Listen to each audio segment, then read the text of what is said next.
자, 이사야 10장 4절에서 14절 한번 읽어보세요. 포로된 자의 아래에 굽으리며 죽임을 당한 자의 아래에 엎드러질 따름이니라. 그럴지라도 여호와의 노가 쉬지 아니하며 그 손이 여전히 펴지리라. 화 있을진저 아수르 사람이여 그는 나의 진노의 막대기요 그 손에 몽둥이는 나의 분하니라. 내가 그를 보내어 한 나라를 치게 하며 내가 그에게 명하여 나의 노한 백성을 쳐서 탈취하며 노력하게 하며 또 그들을 가로상에 진흙같이 짓밟게 하려 하거늘 그의 뜻은 이같지 아니하며 그 마음의 생각도 이같지 아니하고 오직 그 마음에 허다한 나라를 파괴하며 멸절하려 하여 이르기를 나의 방백들은 다 왕이 아니냐. 갈루는 갈그미스와 같지 아니하며 하맛은 아르밧과 같지 아니하며 사마리아는 다메섹과 같지 아니하냐. 내 손이 이미 신상을 섬기는 나라에 미쳤나니 그 조각한 신상이 예루살렘과 사마리아의 신상보다 우승하였느니라. 내가 사마리아와 그 신상에게 행한같이 예루살렘과 그 신상에게 행치 못하겠느냐 하도다. 이러므로 주 내가 나의 일을 시온산과 예루살렘에 다 행한 후에 아수르 왕의 완악한 마음의 열매와 높은 눈의 자랑을 벌하리라. 자, 이게 이제 이 아수르 왕에 대한 얘기가 좀 길게 기록이 됐습니다. 많이 읽었어요. 길게 기록됐는데 한마디로 말하면 그겁니다. 아수르 왕이 결국은 하나님 심부름하는 거예요, 지금요. 그렇죠? 자기가 열국을 쳐서 부수고 뭐 하는 것 같지만 전쟁에 승리하는 것처럼 하는지 모르지만 결국 그 뒤에서 하나님이 섭리 가운데 일어나는 일이거든. 이스라엘 사람 잘못한 거에 대해서 하나님이 징계하는 과정에서 일어난 일이라고요. 그러니까 하나님이 엄격히 말하면 심부름입니다. 이게. 근데 자기가 하는 것이냐 생색을 냈다는 거예요, 이 사람이. 자기 힘으로 하는 것이냐. 이걸 하나님이 엄청 싫어합니다. 하나님이 뭐 하시는 일 중에 쓰임 받는 건데 이게 그걸 자기가 하는 것이냐, 자기 힘으로 되는 것이냐 이렇게 하는 걸 아주 싫어하시는 거예요. 그 왜 싫어하냐면 영광을 도적질하는 거예요. 그건 살아남기 힘듭니다. 싫어하는 게 그거더라고요. 주님께서 긍휼을 베푸시고 은혜를 베푸시고 내가 불쌍히 여겨달라고 은혜를 베풀어 달라고 이거는 참 좋아하셔 그분이. 근데 그분이 하신 일을 내가 한 것이냐 이렇게 하는 건 아주 그분이 싫어하십니다. 신구약을 막론하고. 근데 오늘날 그런 사람이 참 많다는 거예요 이게. 그런 사람이 결국은 다 하나님이 하신 건데 내가 하는 것처럼 생색내고 자랑하고 내세우고 그런 사람이 너무 많은 거예요. 그게 얼마나 위험한 일이고 얼마나 하나님이 싫어하신다는 걸 잘 모르는 거예요. 이 아수르 왕 같은 사람이 참 많은 거예요. 여기서 교훈이 뭐냐면 내가 하고 있는 모든 일은 다 쓰임받고 있는 거다. 하나님께 쓰임받고 있는 거다. 이걸 하시라도 잊으면 안 돼요. 내가 뭘 하든 간에 이건 하나님께 내 쓰임받는 거야. 그럼 내가 다른 사람보다 일을 좀 더 하고 있어요. 그럼 어떻게 되는 거예요? 더 쓰임받는 거죠. 그렇게 생각하면 되는 거예요. 이걸 뭐 다른 사람 가만히 나만 더 하고 있다는 둥 이게 얼마나 잘못되고 있는 일인가를 알아야 돼요. 그렇게 말하는 사람 많이 있잖아요. 그런 생각을 가지는 사람. 근데 그게 더 쓰임받는 거예요, 사실상. 그 이상도 그 이하도 아닙니다. 그래서 내가 더 하나님께 다른 사람보다 쓰임받고 있다. 바울은 그렇게 얘기를 하더라고. 내가 더 많이 고생했지만 더 많이 대가를 지불했지만 난 더 많이 은혜 받은 거다. 그게 안전한 생각인 거예요. 쓰임받는 자체만 감사하면 됩니다. 써주시니까 감사하지 뭐. 내가 남보다 더 수고하고 더 뭐 고생을 한다 대가를 치른다 그러면 그 사람은 누구보다도 하나님 더 큰 은혜를 입은 거예요 지금요. 그렇게 생각하면 되는 거예요. 근데 대부분 그렇게 생각하지 않잖아요. 나만 그런다는 둥 뭐 내가 뭐 여기 무슨 뭐 그냥 혼자 뭐 다 맡은 사람이냐는 둥 이제 이렇게 생각하기 쉽거든. 더 쓰임 받는 겁니다. 더 은혜를 받은 거예요. 그렇게 생각하면 그 사람은 계속 쓰임 받아요. 자기 자신이 편안하고 또 그러고 불편하지도 않고 오래 할 수 있고 편안해 오래 하는 거거든. 뭐 나밖에 없냐는 둥 이렇게 하면 이제 그거 자기도 불편하고 오래 쓰임 받지도 못하고 하나님께 영광이 되지도 않고 상급도 까먹고 그래요. 후서 11장 23절 24절.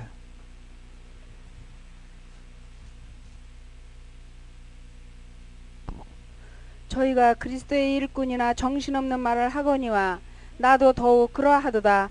내가 수고를 넘치도록 하고 옥에 갇히기도 더 많이 하고 매도 수없이 맞고 여러 번 죽을 뻔하였으니 유대인들에게 40에 하나 가만매를 5번 맞았으며 3번 태장으로 맞고 1번 돌로 맞고 3번 파선하는데 일주일을 기품에서 지냈으며 여러 번 여행에 강의 위험과 강도의 위험과 동족의 위험과 이방인의 위험과 신의 위험과 광야의 위험과 바다의 위험과 거짓 형제 중의 위험을 당하고 또 수고하고 했으며 여러 번 자지 못하고 줄이며 목마르고 여러 번 굶고 춥고 헐벗었노라. 이외의 일은 고사고 오히려 날마다 내 속에 눌리는 일이 있으니 곧 모든 교회를 위하여 염려하는 것이라. 그러면 다른 사도에 비해서 더 많이 지금 맞기도 많이 맞고 고생도 많이 하고 대가도 많이 지불했다 그 말이거든. 그 뒤로 쭉 나오지 않습니까? 강도 위험 당하고. 그건 뭡니까? 그럼 마찬가지입니다. 더 많이 은혜를 입은 거예요. 다른 여타 사도들보다 무슨 사랑을 받았는지 더 많은 은혜를 입은 겁니다. 바울이 그렇게 얘기하잖아요. 나의 나 된 것은 하나님의 은혜라 그러잖아요. 그게 그냥 빈말로 그러는 게 아니라 해보는 말이 아닙니다. 치면서 그냥 하는 말이 아니라 실제가 그런 거예요. 실제가. 이사야 10장 15절.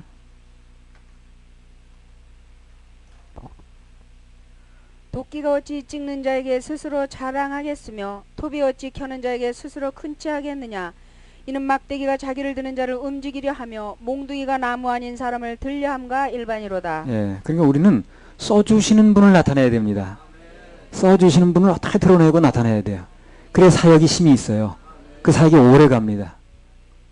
자꾸 내가가 나타나면 안 되는 거예요. 그럼 머지않아 그 사역은 이제 접는다고 보면 되는 거예요. 자, 어찌하든지 자기가 끝내 살아있는 동안 쓰임 받으려면 비참한 입장이 안 되려면 주님이 하시는 걸로, 주님이 나타나시는 걸로. 이 굉장히 중요한 겁니다. 아주 핵심적인 거예요. 내가가 나타나면 뭐 그냥 이제 내가 하면 다 이제 나중에 어려워지더라고. 자, 이사야 10장 19절에서 22절. 그 삼림에 남은 나무의 수가 희소하여 아이라도 능히 계산할 수 있으리라. 그날에 이스라엘의 남은 자와 야곱 족속의 피난한 자들이 다시는 자기를 친자를 의뢰치 아니하고 이스라엘의 거룩하신 자 여호와를 진실이 의뢰하리니 남은 자 곧 야곱의 남은 자가 능하신 하나님께로 돌아올 것이라. 이스라엘이여 내 백성이 바다의 모래 같을지라도 남은 자만 돌아오리니 넘치는 공의로 회멜이 작정되었습니다. 예, 이 이사야서에서는요 그 주제가 뭐냐면 남은 자의 복에 대해서 눈에 얘기를 합니다. 남은 자의 복은 다 남은 자가 받는 거예요. 예. 간 자는 복을 받을 수가 없어요. 그릇이 없어졌는데 뭘 보여 걷다가 그릇이 남아있어야 물 거지. 그래서 이사야서뿐만 아니라 다른 서에도 마찬가지입니다. 특별히 이사야서는 남은 자가 받는 복을 얘기를 해요. 이 이사야서에 남은 자의 복 받는 사상이 여러 군데 나옵니다. 9절만 적어 놓으세요. 나중에 이거 나오면 설명을 드리겠습니다만 이사야 11장 15절에서 16절 25장 9절 26장 12절 13절 28장 5절 30장 18절 37장 31절 32절 이게 다 그런 얘기예요. 남는 자들이 받는 복을 얘기를 해요. 더 있을 겁니다 아마 이거. 전부 남은 자에 대해서 복 받는 얘기를 하는 거예요.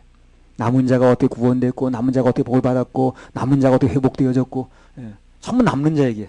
그래서 이사야서의 주제가 남은 자 사상이라. 한번 찾아보세요 나중에. 사역자가 가지고 있는 그 자질 중에서 가장 중요한 건 능력이 아니라고 그랬습니다. 지구력입니다. 지구력. 버티는 힘이에요. 남아야 돼. 그래야 그 끝까지 남아 있어야 거기다 뭘 붓든 갈 거 아닌가요. 부으려고 보니까 그릇이 없어졌어. 그럼 땅에다 볼 수는 없지. 버티면 능력은 하늘에서부터 오는 겁니다. 버텨야 쓰는 거예요. 아무리 끓여도 남는 자가 진국이라고 그랬죠. 그죠? 끓여도 남는 게 진국이지. 그래서 기다리는 자는 구원도 받고 또 모든 좋은 것을 다 누리는 것입니다. 끝까지 기다렸던 사람은 여러분 다 손해본 게 뭐 있습니까? 다 구원받고 다 하나님 책임지셨잖아요. 여러분 끝까지 남아가지고 끝까지 기다려서 손해본 사람은 아무도 없습니다. 그건 누구도 갖지 못하는 걸 다 받았죠. 뭐 거기서 빨리 나오는 게 이익이라고 누가 그랬다는데 그거는 잘못 얘기한 겁니다. 빨리 나간 사람들이 손해봤으면 받지 여기 남은 사람이 손해본 건 없어요.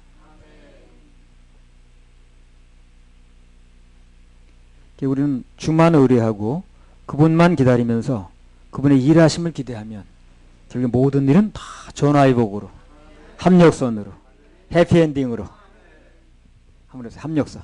합력선 전화위복 해피엔딩 부딪힐 때마다 회복이야. 그냥 부딪힐 때마다 응답이고 그냥 부딪힐 때마다 그냥 영광이야. 하나님께 그냥.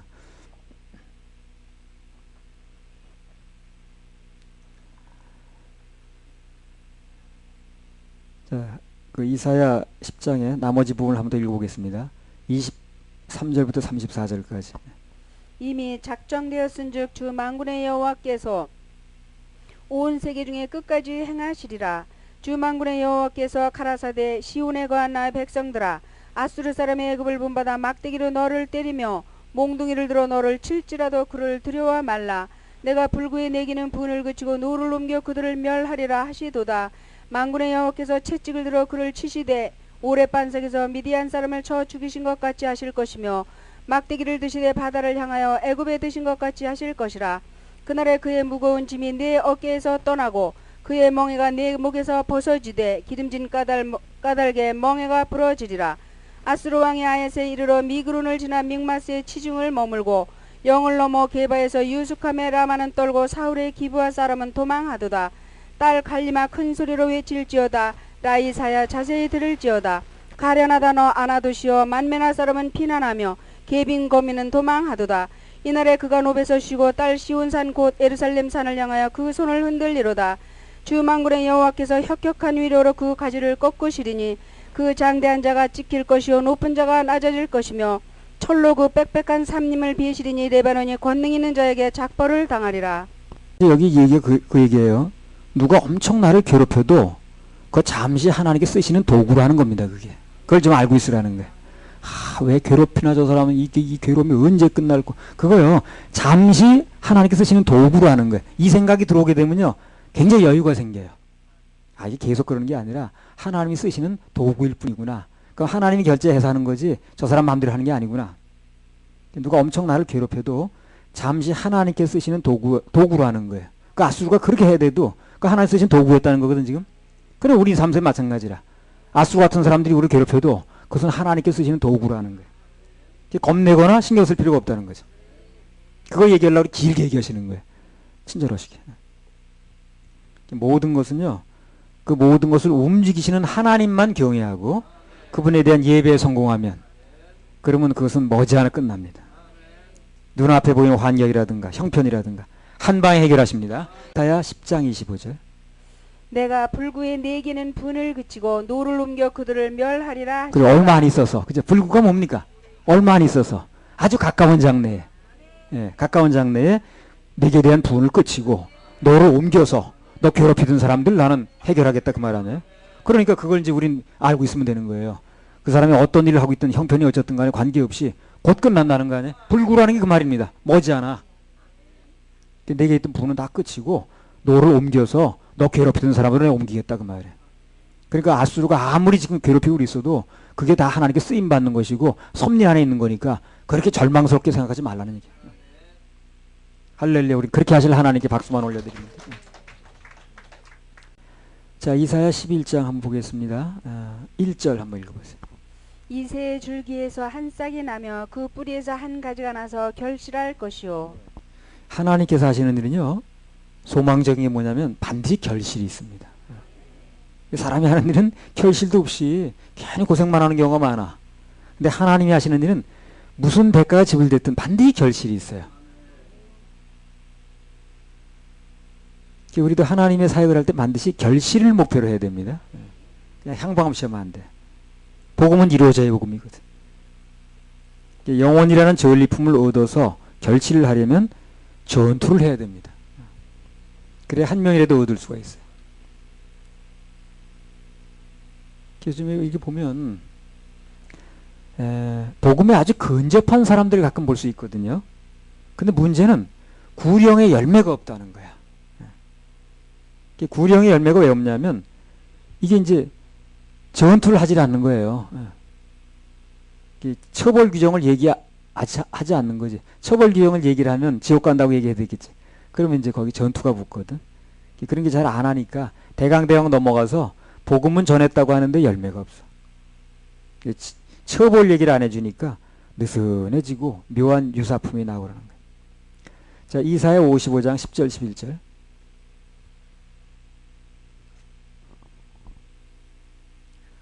비와 눈이 하늘에서 내려서는 다시 그리로 가지 않고 토지를 적시어서 싹이 나게 하며 열매가 맺게 하여 파종하는 자에게 종자를 주며 먹는 자에게 양식을 줌과 같이 내 입에서 나가는 말도 헛되이 내게로 돌아오지 아니하고 나의 뜻을 이루며 나의 명하여 보낸 일에 형통하리라. 예. 그래서 사역자들은 그냥 말씀을 전하면 그 말씀 자체가 결실을 맺는 거예요. 그게 생명이니까, 씨앗이니까. 씨앗은 뿌리면 그 나지 않습니까? 그리고 그 나면 반드시 그게 무슨 그 뭐 30배, 60배 차이 있는지 모르지만 반드시 결실이 오잖아요. 그 말씀을 뿌리면 결실이 있는 거예요. 말씀 자체가 씨앗이기 때문에. 그래서 반드시 열매는 하나님께서 맺게 하실, 자라나게 하시는 분은 하나님이 그랬잖아요. 맺게 하실 걸 믿고 그냥 심차게 복음을 전하시면 됩니다. 그러면 열매는 말씀이 기업이 돼서 저절로 맺어집니다. 사도행전 20장 32절. 내가 너희를 주와 및 그 은혜의 말씀께 부탁하노니 그 말씀이 너희를 능히 든든히 세우사 거룩해 하심을 입은 모든 자 가운데 기업이 있게 하시리라. 예, 그래서 말씀은 기업이 있습니다. 예, 내가 이번에 그 예배당 문제를 하면서 또 한 번 느꼈어요. 말씀은 반드시 기업을 가져오더라고. 그냥 헛되이 끝나지 않아요. 반드시 말씀에 근거해서 그분의 감동에 의해 선포된 거는 반드시 기업, 열매가 나오더라고. 순식간에 나오더라고 또. 그래서 그 말씀 반드시 그냥 없어지는 게 아니라 기업이 있구나 하는 걸 알게 되더라. 다시 한 번 느꼈습니다. 자, 이사야 11장 2절. 여호와의 신 곧 지혜와 총명의 신이요 모략과 재능의 신이요 지식과 여호와를 경외하는 신이 그 위에 강림하시리니. 예, 이건 주님을 상대로 하신 말씀인데 이 약속을 제게도 주셨습니다. 믿음으로 아멘하면 똑같습니다. 믿음으로 아멘하면 같은 현상이 일어나요. 주님 것이다 내 것이라고 그러잖아요. 누가 보면 15장에 안 그럽니까? 네 것이다 내 거고 내 것이 네 거라고. 그러니까 주님께 주신 거지만 그 주님은 우리 위해서 막 아끼지 않으시기 때문에 자, 우리 걸로 하면 돼요. 예. 지혜와 총명의 신이 임하고 모략과 재능의 신이 임하고 여호와를 경외하는 지식과 여호와를 경외하는 신이 그 위에 강림하시리니. 그 말씀 이사야 11장 3절에서 5절. 그가 여호와를 경외함으로 즐거움을 삼을 것이며 그 눈에 보이는 대로 심판치 아니하며 귀에 들리는 대로 판단치 아니하며 공의로 빈핍한 자를 심판하며 정직으로 세상의 겸손한 자를 판단할 것이며 그 입에 막대기로 세상을 치며 입술의 기운으로 악인을 죽일 것이며 공의로 그 허리띠를 삼으며 성실로 몸의 띠를 삼으리라. 네, 3절만 다시 읽어보세요. 그가 여호와를 경외함으로 즐거움을 삼을 것이며 그 눈에 보이는 대로 심판치 아니하며 귀에 들리는 대로 판단치 아니하며. 자, 세상 사람들은 어떻게 판단합니까? 눈에 보이는 대로 판단합니다. 눈에 보이는 대로 판단하고 눈에 보이는 대로 심판하고 눈에 보이는 대로 말하고 그래. 거기는 눈에 뭐 인원이 적다는 둥, 규모가 작다는 둥, 독립된 건물 하나 없이 뭐 새빵살이만 한다는 둥, 눈에 보이는 대로 말하는 거예요. 전부 눈에 보이는 거 가지고.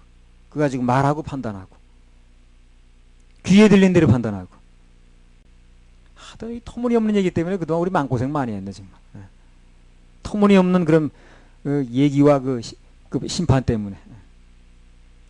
근데 오늘 본문에 보면 어때요? 하나님께서는 절대 그렇게 하지 않는다는 거예요. 그런 기준으로 심판하지 않는다는 겁니다. 뭐가 눈에 보이는 규모가 또 그런 걸 판단하지 않는다는 거예요. 우리는 하나님의 판단을 믿어야 돼요. 그분의 판단을 바라봐야 됩니다. 그래야 우리 소신이 생겨요. 세상 판단하고 시들기 시작하면 막 낙심만 되고 절망만 되고 하는 일이 별로 아닌 것 같고 갑자기 이렇게 돼. 근데 우리는 하나님은 절대 그렇게 판단하지 않는다 그랬으니까. 누가 합니까? 이 세상 가장 귀하고 값진 단체를 보시는지. 그건 뭐 주님께서 알아서 판단하시는 거니까. 그리고 우린 그분의 판단을 믿어야 돼요. 예. 시편 126편 1절에서 6절.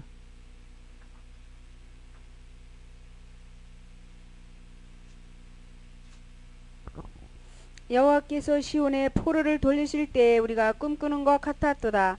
그때 우리 입에는 웃음이 가득하고 우리 혀에는 찬양이 찼었도다. 열방 중에서 말하기를 여호와께서 저희를 위하여 대사를 행하셨다 하였도다.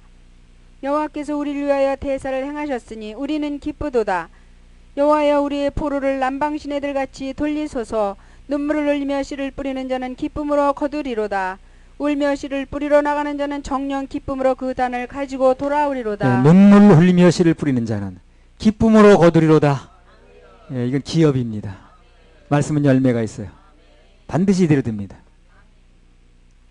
울며 씨를 뿌리러 나가는 자는 정령 기쁨으로 그 단을 가지고 돌아오리로다. 말씀은 기업입니다. 열매가 있어요. 자, 4절. 11장 4절. 공의로 빈핍한 자를 심판하며 정직으로 세상에 겸손한 자를 판단할 것이며 그 입의 막대기로 세상을 치며 입술의 기운으로 악인을 죽일 것이며. 예. 자, 이게 눈여겨볼 구절 중에 하나가 뭐냐면 세상에서 볼 때 겸손한 자를 주님의 정직으로 판단하신다 하는 말씀이 나왔습니다. 겸손한 사람을, 악한 사람 판단한다는 이해가 되는데 겸손한 사람을 주님의 정직으로 판단하신다는 거예요. 그럼 하나님께서 왜 세상에서 볼 때 겸손한 자를 판단하시는가? 그가 인간적으로는 겸손한지 모르지만 그러나 속으로는 거짓 목자일 수도 있거든. 그래 판단하는 거예요. 세상 사람은 그렇게 판단하지 않아요. 겉에 볼 때 겸손하면 다 됐어. 그 사람은 이 시대의 성자고 이 시대의 어른이고 이 시대의 빛이고 그래. 근데 하나님은 그렇게 판단하지 않는다는 거예요. 그 사람의 겸손의 실체가 무엇인가 이걸 판단한다는 거예요. 겉으로는 엄청나게 겸손한 것 같은데 속으로는 속고 있을 수도 있거든 사람이. 그래서 진짜 겸손한 사람은요 말씀을 전해보면 알아요. 복음을 전해보면 드러나게 돼 있습니다. 아무리 겸손하고 막 그냥 점잖해 보이던 사람도 하나님 말씀 안에 들어가면 튀는 사람이 있거든. 노발대발 난리가 나잖아요. 가짜 겸손이지. 진짜 겸손은 말씀 앞에 서봐야 됩니다. 그래야 진짜 겸손 여부를 알 수가 있어요. 복음을 전해보면 그 사람이 정말 겸손한 사람인가 아닌가 판별할 수 있고 복음을 전했을 때 진짜 겸손한 사람 반드시 구원받습니다. 그런 사람은 지옥 보내지 않아요. 겸손하면 반드시 은혜를 주셔서 그 사람이 들은 얘기가 뭐든 교파가 어디든 관계없이 구원받게 해주셔요. 못 받는 건 다 그 마음에 겸손이 없어서 그래. 교파가 달라서 못 받는 게 아니에요. 진짜 겸손은 말씀 앞에 복음 앞에 서보면 알아요. 복음 앞에서 말씀을 겸손한 사람은 마음이 겸손한 사람은 반드시 구원받습니다. 겉으로 봐가지고 겸손한 사람 반드시 주님의 정직을 판단한다는 거예요. 이사야 11장 6절에서 8절. 그때 이리가 어린 양과 함께 거하며 표범의 어린 염소와 함께 누우며 송아지와 어린 사자와 살찐 짐승이 함께 있어 어린아이에게 끌리며 암소와 곰이 함께 먹으며 그것들의 새끼가 함께 엎드리며 사자가 소처럼 풀을 먹을 것이며 젖 먹는 아이가 독사의 구멍에서 장난하며 젖된 어린아이가 독사의 굴에 손을 넣을 것이라. 네, 7절만 다시 읽어보세요. 암소와 곰이 함께 먹으며 그것들의 새끼가 함께 엎드리며 사자가 소처럼 풀을 먹을 것이며. 예. 자, 그때 그랬는데 이제 어느 때냐면요. 주님께서 친히 이 세계를 다스리는 천년왕국 때를 얘기를 합니다. 그 천년왕국 때는 어떻다는 거예요? 사자가 소처럼 풀을 먹는다는 거죠. 서로 잡아먹지도 않고 물론. 말씀드렸죠. 사자 신랑과 소신부. 그런 예화를 말씀드린 적 있죠. 예. 사자는 사자대로 막 아침 일찍 일어나서 사냥을 해가지고 싱싱한 고기를 갖다 요리를 해가지고 신부 잡수러 갖다 댔는데 이 신부는 먹는 음식이 아닌 거야. 그러니까 신부들은 미안하니까 또 열심히 풀을 뜯어다가 그냥 싱싱한 풀로다가 갖다 드렸는데 이 사자가 풀을 먹는 짐승이 아니잖아요. 그런 얘기. 그럼 이 예화의 초점은 뭡니까? 한마디로 말하면 이 둘은 결코 함께 할 수 없다는 거예요. 그렇죠? 인간적인 노력 가지고 안 된다는 얘기라는 거예요. 노력 가지고 되는 게 아니야. 그거는요. 원래부터 식성이 다른 거기 때문에 이거는 아무리 애를 쓰고 노력하고 뭐 그냥 정성을 다하고 뭐 그냥 그 마음을 쏟고 그래도 되는 게 아니라니까요.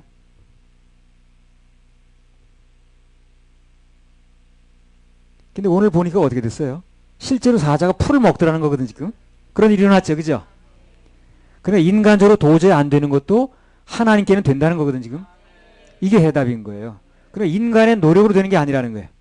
하나님이 하시면 된다는 겁니다. 구원이 바로 그건 아니겠어요?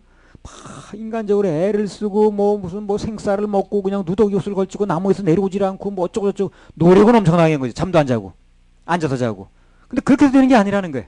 원래 근본이 다르기 때문에 근본이 그렇게 해서 거듭나는 게 아니라니까요.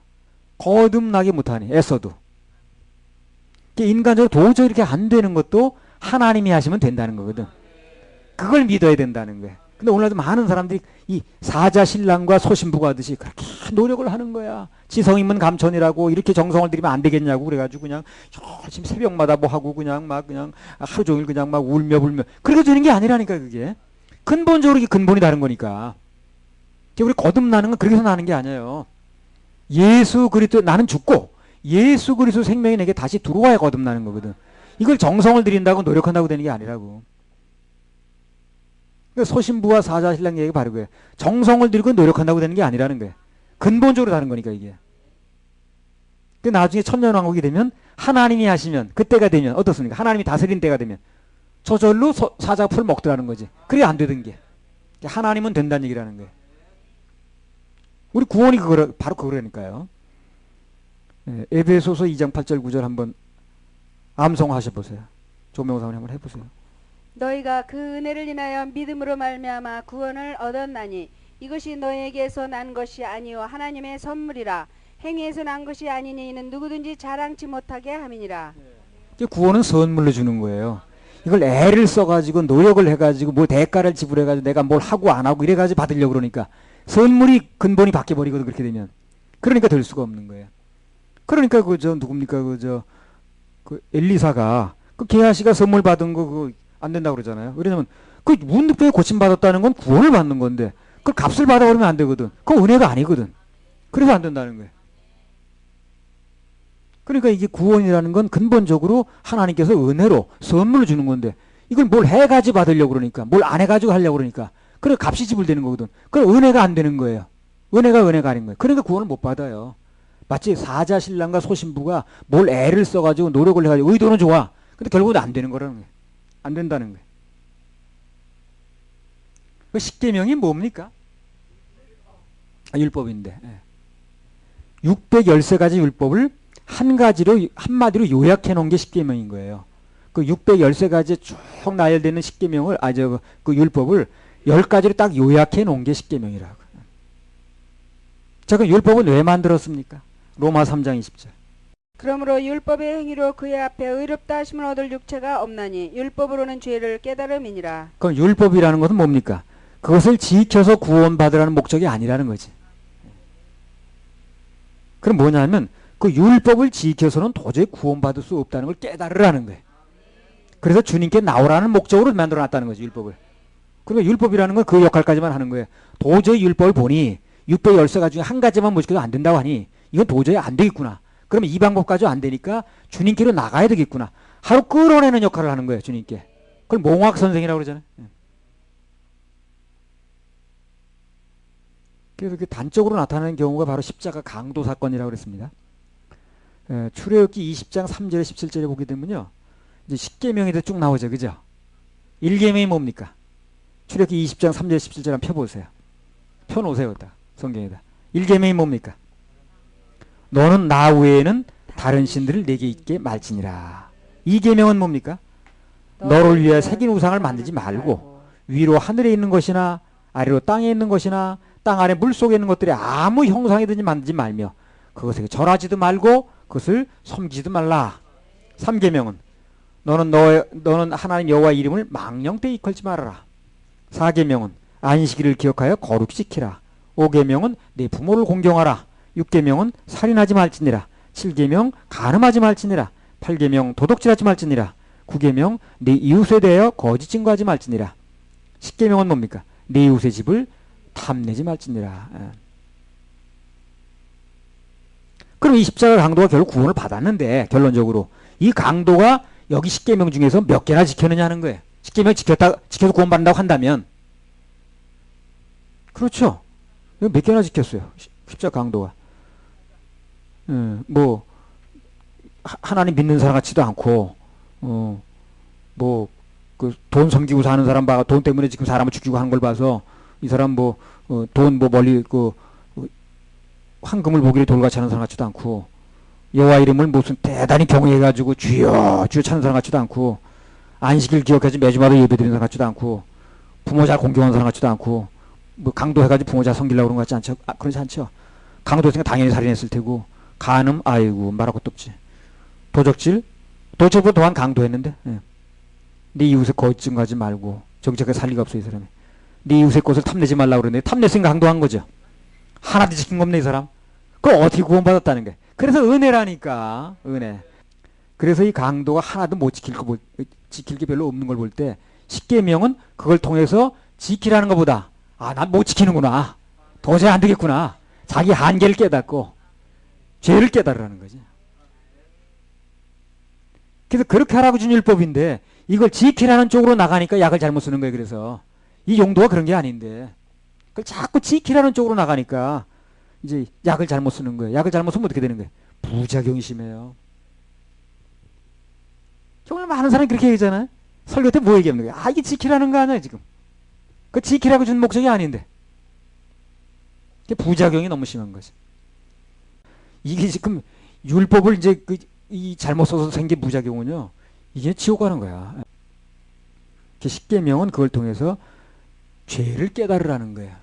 깨달았으면 주님께 나오라는 거야. 거기 해결이 있다는 거거든. 근데 그걸 자꾸 지키라는 쪽으로 나가니까 약을 잘못 써도 보통 잘못 쓰는 게 아니야. 이게. 부작용이 보통 부작용이 아니라. 이사야 11장 7절에서 9절. 암수와 곰이 함께 먹으며 그것들의 새끼가 함께 엎드리며 사자가 소처럼 풀을 먹을 것이며 젖 먹는 아이가 독사의 구멍에서 장난하며 젖된 어린아이가 독사의 굴에 손을 넣을 것이라. 나의 거룩한 산 모든 곳에서 해됨도 없고 상함도 없을 것이니 이는 물이 바다를 덮음같이 여호와를 아는 지식이 세상에 충만할 것임이니라. 예. 자, 아무튼 주님이 직접 다스리는 천년왕국이 되면요 이런 일들이 일어나요. 암소와 곰이 함께 먹고 어떻게 되는 거예요? 사자가 소처럼 풀을 먹고 젖 먹는 아이가 독사의 구멍에서 장난해도 손을 넣어도 물리지도 않고 해된 것도 없고 이런 꿈같은 세상이 앞으로 우리 들어갑니다. 난 기대가 돼. 야, 이런 세상에 우리가 산다는 거. 이게 바로 거기 입주권을 내가 가지고 있다는 거. 남 얘기 같으면 뭐 소용도 없는데 내가 거기 입주권을 가지고 있다는 거. 천년이나. 그리고 그것도 천년으로 끝나는 게 아니에요. 그때 영원 세계에 들어가서 정말 상상 초래 세계에서 우린 영원히 산다는 거. 어떤 때는 그 생각만 하면 야, 내가 태어난 게 너무 감사하다. 안 태어났으면 그런 세상도 모를 텐데 정말 태어난 게 감사하고 그래 구원받은 게 감사하고 야, 정말 예수님이 너무 감사하고 내가 지옥 가서 영원히 있어야 되는 사람인데 그 죄를 주님이 다 죄값을 지불하셔서 나는 그거 믿어져서 이제 천년왕국도 들어가고 이런 꿈같은 세계에 들어가고 그리고 그 영원한 천상에 내가 들어갈 주인공이라는 거. 아, 너무 감사하잖아. 그렇게 되려면 지금 구원 받아야 된다는 거야. 구원 안 받아도 소용없어요. 이사야 11장에서 나머지 부분 한번 읽어보겠습니다. 10절에서 16절까지. 그날에 이새의 뿌리에서 한 싹이 나서 만민의 기후로 설 것이요 열방이 그에게로 돌아오리니 그 거한 곳이 영화로우리라. 그날에 주께서 다시 손을 펴사 그 남은 백성을 아수르와 애굽과 바드로스와 구스와 엘람과 시날과 하맛과 바다 섬들에서 돌아오게 하실 것이라. 여호와께서 열방을 향하여 기후를 세우시고 이스라엘의 쫓긴 자를 모으시며 땅 사방에서 유다의 이산한 자를 모으시리니 에브라임의 투기는 없어지고 유다를 괴롭게 하던 자는 끊어지며 에브라임은 유다를 투기하지 아니하며 유다는 에브라임을 괴롭게 하지 아니할 것이요 그들이 서우로 블레셋 사람의 어깨에 날아앉고 함께 동방 백성을 노력하며 에돔과 모압에 손을 대며 암몬 자손을 자기에게 복종시키리라. 여호와께서 애굽 해구를 말리우시고 손을 유브라데 하수 위에 흔들어 뜨거운 바람을 일으켜서 그 하수를 쳐서 7갈래로 나눠 신신고 건너가게 하실 것이라. 그에 남아있는 백성을 위하여 아수르에서부터 돌아오는 대로가 있게 하시되 이스라엘이 애굽 땅에서 나오던 날과 같게 하시리라. 예, 한마디로 말하면 여기 이사야 11장 10절 16절 말씀은 마지막 때에 하나님께서 전 세계에 흩어져 있던 이스라엘 사람을 다 돌아오게 한다는 겁니다. 이걸 시온의 윤이라고 그러더라고요. 다 돌아오게 한다는 거예요. 근데 우리가 이제 여기 진짜 얻을 수 있는 건 뭐냐면 하나님께서 우리 생수원에서 뭐 떠나서 흩어졌던 사람도 있잖아요. 다 돌아오게 할 수 있습니다. 그런 소망이 생기더라고요. 단 겸손과 충성과 무조건 아멘에 단마음에 학위를 가져와야 돼. 학위를. 유학 갔으면 학위를 가져와야지. 학위 못 가져오면 되겠어요. 그리고 여기서 다 치석하려면 먼지 나니까 밖에서 치석해가지고 들어와야 돼. 그냥 갖다 착 붙이면 되게끔. 그러면 이제 되는 거죠. 여기서 먼지 피면 안 되니까. 그다음 올 때는 이제 학위 가지고 와야 돼. 겸손한 학위, 충성 봉사하는 학위, 무조건 아멘하는 학위, 눈 뜨는 학위, 눈 감지 않고 단마음의 학위. 그런 거 가지고 와야 돼. 학위도 못 가지고 어떻게 외국까지 나가서. 더 나아가서 죄에 빠졌던 사람들, 고정관념 내려놓는 학위 그런 거다. 죄에 빠졌던 사람들 다 풀어서 돌아오게 하실 수 있습니다. 그 소망이 생겼어요. 하나님께 박수 올려드려요.